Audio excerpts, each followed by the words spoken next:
ईद के तीसरे रोज भी मुल्क के बेशतर इलाकों में बारिश की पेशगोई। महकमा मौसमियात ने इस्लामाबाद में मौसम खुश्क और गर्म रहने की पेशगोई की है।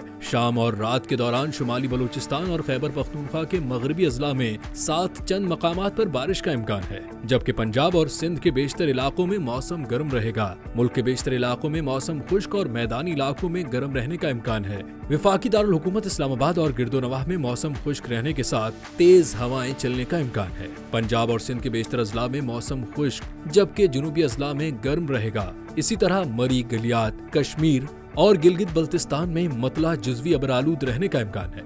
इसके अलावा ईद की तातीलात के आखिरी रोज भी मुल्क के बेशतर इलाकों में मौसम खुश्क, जबकि मैदानी इलाकों में गर्म रहेगा।